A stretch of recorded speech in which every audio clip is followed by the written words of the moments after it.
Allah, the most gracious, the most merciful. My name is Mustafa Malik, and I'm speaking to you from Milton, Canada. Rice is considered one of the most consumed foods in the world. Be it Asia, Africa, or Europe, billions make it a daily part of their diet. But, what if this very rice is quietly proving harmful to our health? Today we will talk about a study that has challenged our traditional viewpoint on rice. We have with us Dr. Nosheen, who has a PhD in chemistry and is an assistant professor at Mount Royal University in Calgary. You have done specific research on rice, so first of all, I welcome Dr. Nosheen for taking the time for our program. Thank you, Doctor. No, thank you very much for inviting me. It's a great honor for me. God willing, I will share some exciting things with you. And teach your viewers something too. Yes, Doctor. According to your research, there are some things in rice that can be harmful to human health. How can they be harmful, and how can we avoid them? And before that, if you would like to give a brief introduction about yourself and your research, and what exactly is your research, tell our viewers a little about it. Absolutely. So, I am currently in Calgary, Canada. So if you guys have never been, please come, it is a very beautiful place. Here we have magnificent mountains and there's no word to describe how beautiful this place is.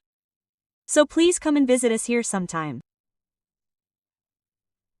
So my studies, I did my bachelor's and PhD in chemistry from Ontario, from Queen's University. So, my supervisor there, her specialty was, about food. How safe your food is, how much you can eat, what the downsides are, what the benefits are. We all know the benefits. We know there's no life without food. But then there are harmful things, and they come from. Maybe your viewers, if they've studied a bit of chemistry, know the periodic table. They probably taught you it in high school or junior high. The periodic table is elements. These elements are basically the building blocks of our world. Everything's made from them. There's carbon, oxygen, hydrogen. But also other elements you may or may not have heard of, like arsenic, cadmium, lead, mercury. These four, for example, that I gave, and there are more, are very harmful to humans. If you eat them, eat a lot, and don't know you're eating them, it can harm your health. If you eat very serious levels, eat too much, you can die. It has very severe impacts. It's very serious. My PhD study was, what's in rice? When you eat rice, do you wash it, not wash it? Boil it, not boil it? How do you prepare it? Then, when it's time to eat, what comes out in your body? You put it in your mouth, what comes out of your mouth, what comes out of your stomach, and so on. So, this entire study took me 4 years. It's a very interesting study.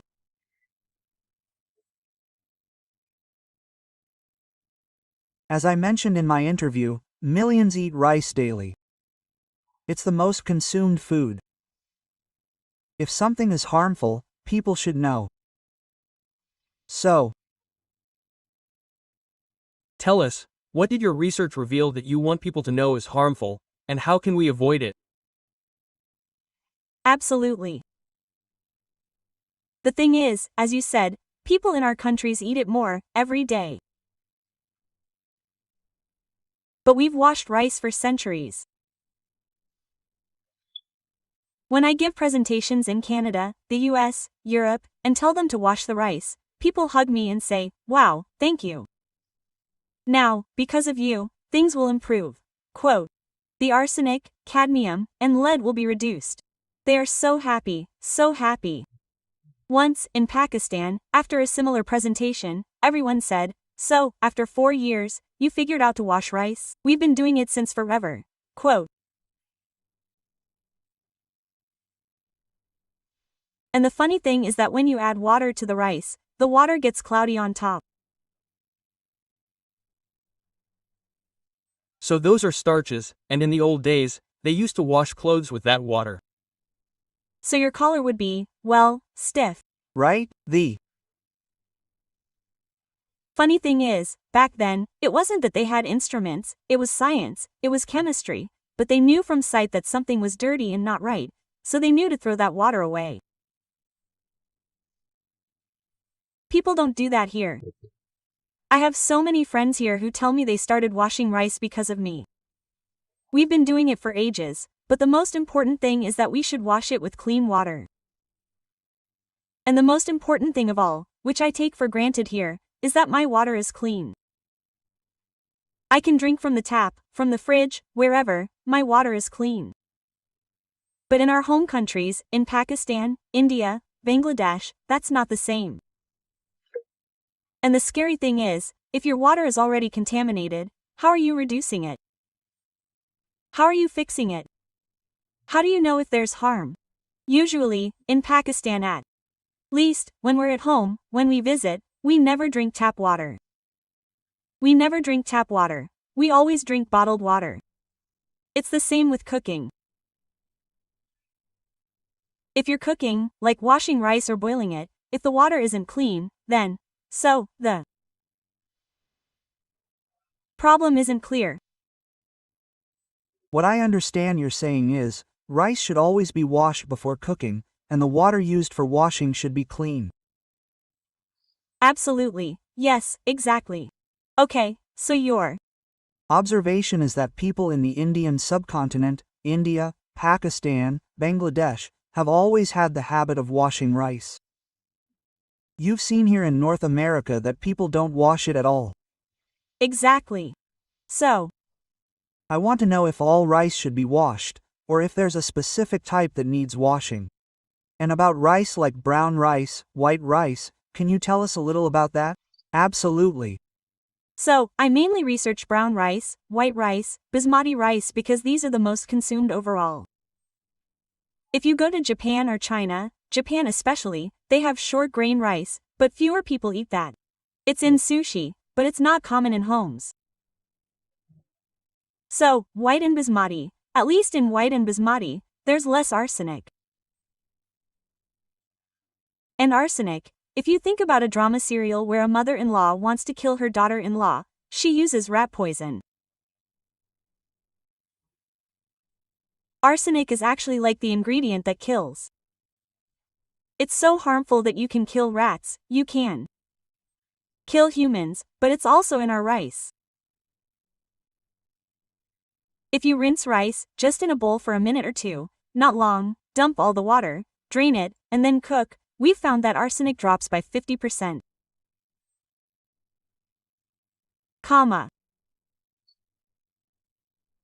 And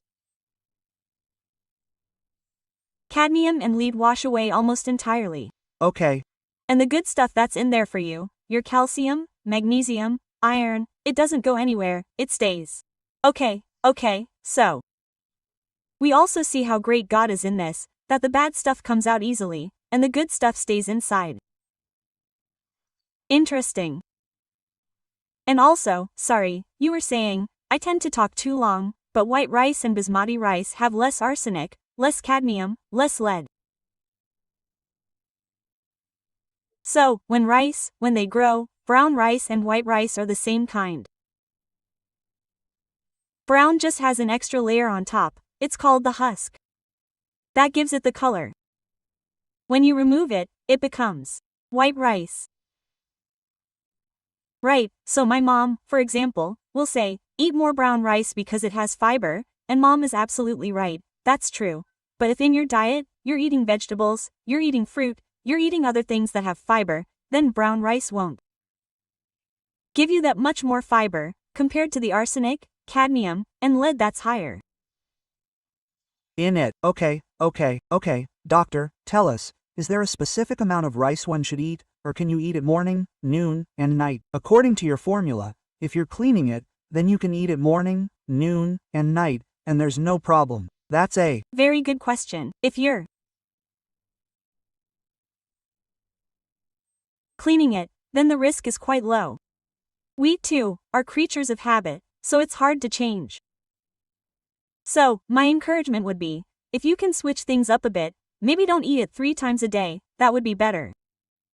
But even if you get tricked and wash it with clean water, that's fine too. Okay.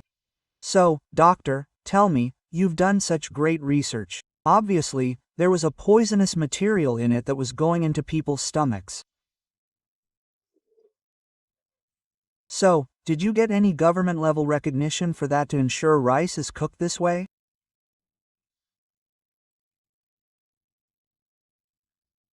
Because obviously, when so many people eat this, and it affects their health, it should get government-level recognition. Thank you so much. I agree with all of you.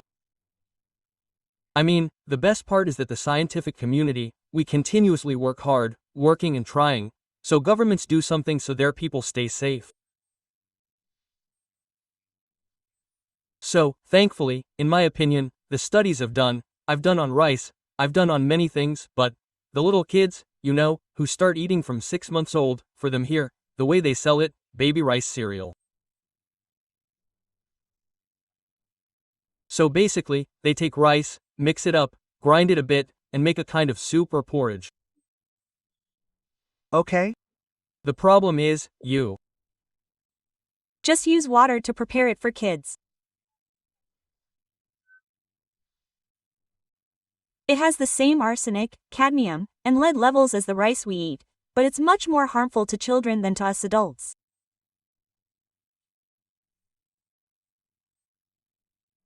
Right, so the government regulations currently cover baby cereal. And that's only happened in the last 3 or 4 years.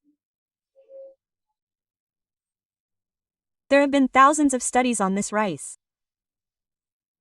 And only now are the regulations coming in.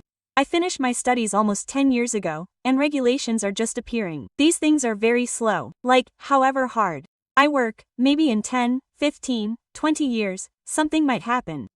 Maybe one day the government will recognize it. That day hasn't come yet. I pray it hasn't. But, thank God, the government gave me money to do more research, so for me, that's a big recognition. Thank God. But I wish the government would do more. Governments should keep their people safe, and make sure, like in Pakistan, we don't have clean drinking water or clean water to cook with, so we need to fix these things, because without them, we have nothing. We'll always be behind. Nice, excellent, Dr. Nosheen. You're a professor at a prominent university at such a young age, mashallah. What do you teach there? So, I teach chemistry. My field is called analytical chemistry. Our job is to analyze things. We look at what's in the world, what's in things. You can look here, there, up, down, wherever, and if you want to know what's in it, I can tell you. That's my specialty. I have another really fun course called Scientific and Mathematical Literacy. Every child in our school, in our university, takes that class, and basically, we teach basic science and math at a basic level, so that when someone gives you information, you can think critically and know how to respond. Okay, drive, let's get back to rice. This rice, does it require special soil, special fertilizer, or spray? Do those things affect it, or does every grain of rice automatically contain those things? These are all great questions, mashallah. The thing is, rice can be grown almost anywhere in the world, except for one place, Antarctica.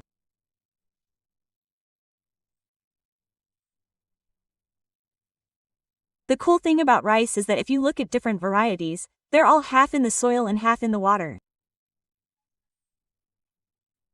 Okay, so.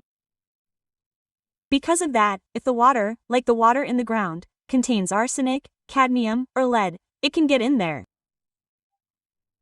If it's in the soil, it can get in there too. But in America, their big issue is exactly what you're saying, the pesticides they use. So, the soil's story is that the soil will remember what you did to it for 200 years. So, for example, 200 years ago, if it was a cotton field or something else you were growing, if you put pesticides in it, and now you have an organic farm, and you say, I don't put any pesticides on this farm, it's all clean, very healthy, that pesticide from 200 years ago will still be there. So, either you didn't put anything in, or it's still there, and you're organic, even if you haven't added anything yourself, it's still there. So pesticides can cause these things. Naturally, there are places in our world with higher or lower levels of arsenic. We don't know. Our Bengali siblings in Bangladesh, there's so much arsenic in their soil and water. Okay, it's more here, eh? Lot more. So much that Canada would never let me bring Bengali rice. Even my studies, like I saw Pakistani Indian basmati rice, Bengali, the Canadian government would never allow that. They'd say it's unsafe. And if you see the water vapor there, even that water has arsenic in it. So, it doesn't cost much to grow rice there relatively, but the problem is, if your soil or water is bad, there's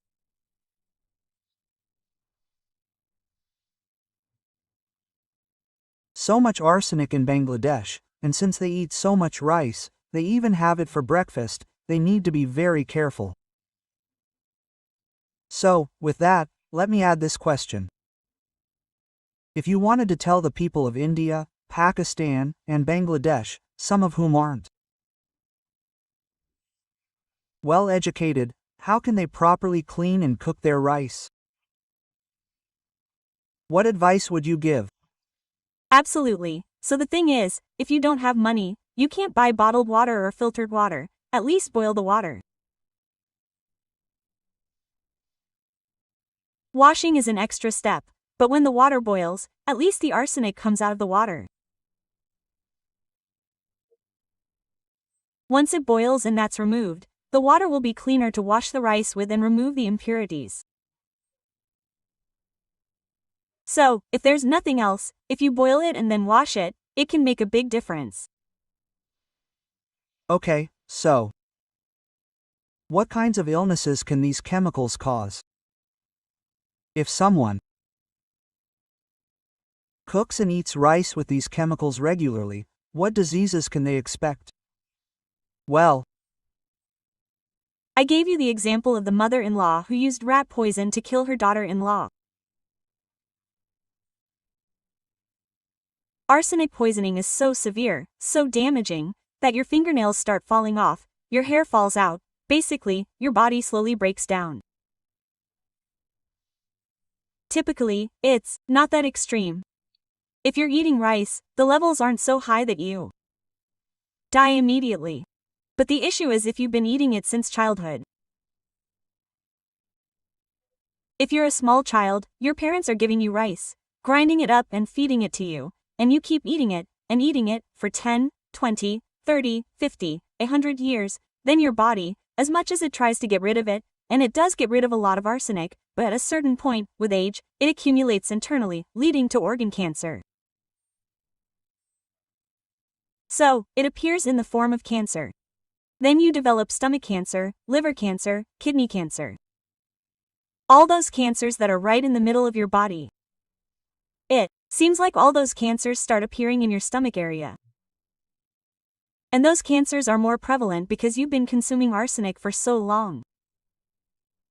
Because it's not just in rice, it's in other foods too, but we eat rice the most, like you said. Got it. So you're saying that if someone eats unhealthily until 50, they might have these issues. If someone lives to 100, then, wow, that's really an accomplishment. We don't say that here. When I present here, we say that, for example, you didn't eat McDonald's here. You run every week.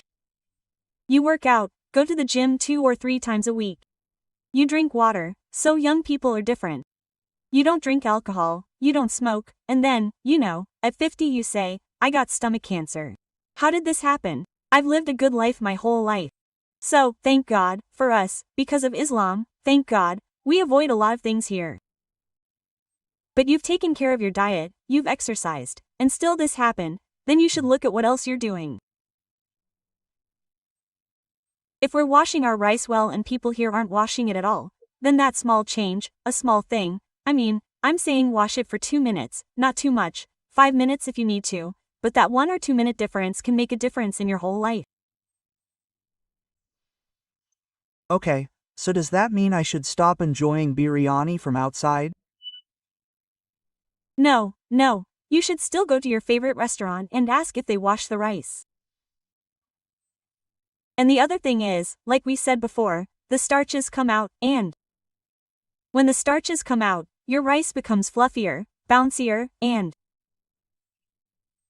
looks much more appealing. So, typically, our people wash rice, but there's no guarantee everywhere does. So ask them. Tell them you won't buy biryani from there. Exactly, I was thinking we should educate restaurants to some extent. We should inform them through a campaign, maybe pamphlets or ads, so they know. If they start doing this, if they aren't already, it could save and improve the health of many people. Absolutely. One thing I wanted to know is, does this have the same effect on children and adults, or would you differentiate it? I would differentiate. I'd say the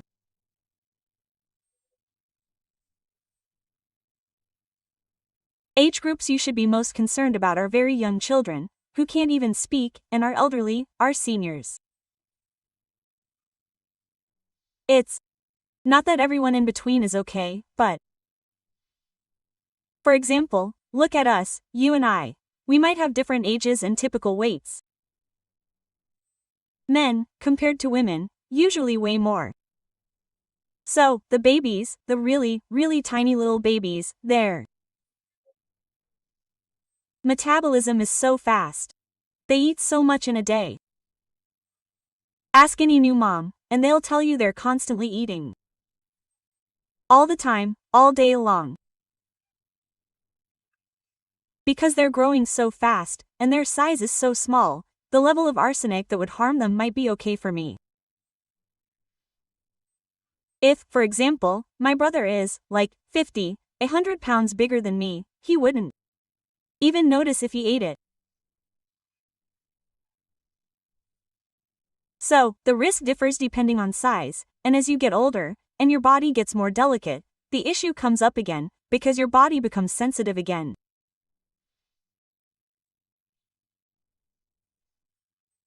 So, the very young, and well, maybe not them, but the elderly should be more concerned, take more care.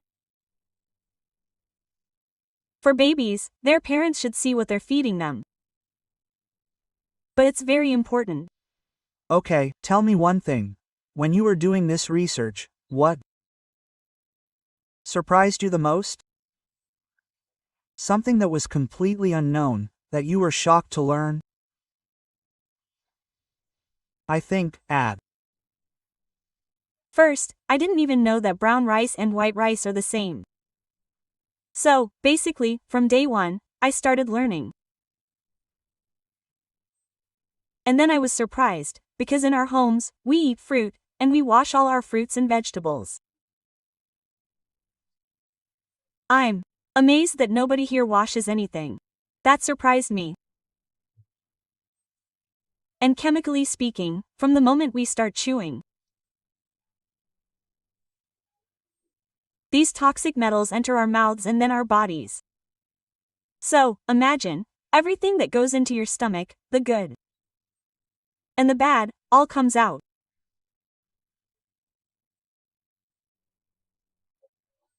We create a fluid in the lab, gastric juice, the same juice in your stomach.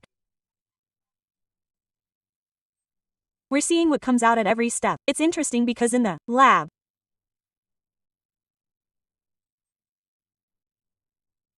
without harming anyone, we see what happens at every level when you eat.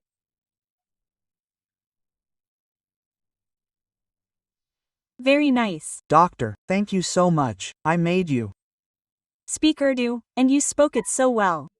Thank you so much. Science is difficult for us, so we tend to speak English. I apologize if you had trouble.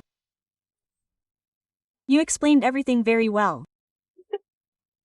Hopefully, our viewers will listen to, like, and share this program and benefit from what you've shared. Thank you so much, Doctor. Thank you. Thank you. Thank you. Okay, goodbye. Goodbye.